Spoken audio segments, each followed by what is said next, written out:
Chapitre 10, vidéo 1. Grand 1, addition et soustraction de nombres décimaux.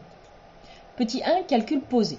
Donc, quand on veut poser une addition ou une soustraction de nombres décimaux, il faudra penser absolument à aligner les chiffres en plaçant les virgules sous les virgules, les unités sous les unités, etc. Par exemple, on veut effectuer 27,43 plus 175,5. On va le poser comme ceci. Les virgules sous les virgules, les unités sous les unités, les dizaines sous les dizaines. Puis, on va commencer l'opération par la colonne la plus à droite, en n'oubliant pas la virgule au résultat. Je vais la mettre tout de suite. Donc, la colonne la plus à droite, j'ai 3 plus rien, 3. 4 plus 5, 9. 7 plus 5, 12. Je pose le 2, je retiens 1. 7 plus 2, 9. Plus la retenue 10, je mets le 0 et je retiens 1. Et enfin, 1 plus 1, 2. Je trouve donc 202,93. De la même manière, si on veut effectuer 253 moins 235,7, il faut déjà placer correctement les chiffres. Ici, nous allons placer le chiffre des unités sous le chiffre des unités, comme ceci, puisqu'il n'y a pas de virgule au premier terme. Et si vous voulez, vous pouvez rajouter une virgule à 253, puisque 253, c'est 253,0. Maintenant, nous allons commencer le calcul par la colonne la plus à droite. 7 pour aller à 0, ce n'est pas possible. On met une retenue en haut, une retenue en bas.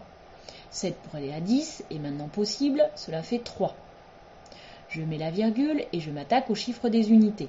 5 plus 1, 6. 6 pour aller à 3, pas possible. Je mets une retenue en haut, une retenue en bas. 6 pour aller à 13, 7. 3 plus 1, 4. 4 pour aller à 5, 1. Et enfin 2 pour aller à 2, 0. On trouve donc 17,3. Petit 2, le calcul en ligne. Alors le calcul en ligne, quand on n'a pas le droit de poser, est un petit peu plus difficile. Alors pour s'aider, ce qu'on va faire, c'est qu'on va d'abord compléter par des zéros pour avoir le même nombre de chiffres après la virgule. Par exemple ici, 27,43 a 2 chiffres après la virgule, alors que 157,7 n'en a qu'un. Je vais donc rajouter un 0 pour m'aider pour avoir le même nombre de chiffres après la virgule. Et maintenant, nous allons faire l'opération en partant de la droite, sans oublier de ne pas oublier les retenues.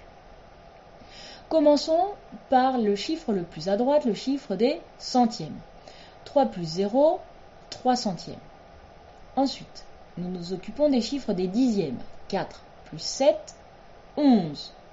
Je mets le 1 et je n'oublie pas dans ma tête le 1 en retenue.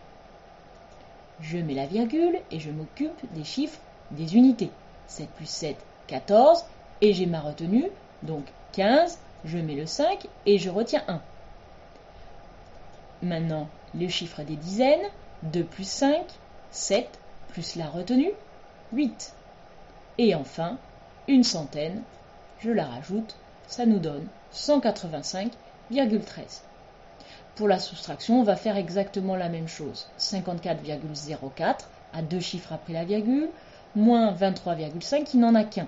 Je rajoute un 0 au deuxième terme. Maintenant, je m'occupe de soustraire les chiffres les plus à droite. Ici, les chiffres des centièmes. 4 moins 0, 4. Ensuite, je m'occupe des chiffres des dixièmes. 0 moins 5, ah, ce n'est pas possible. Je vais donc rajouter une retenue. 10 moins 5, 5. Je mets la virgule et je m'attaque au chiffre des unités. 4 moins 3, mais en fait on a une retenue, donc c'est 4 moins 4. 4 moins 4, 0. Et enfin, les chiffres des dizaines, 5 moins 2, 3. Et on trouve 30,54. Voilà, c'est terminé.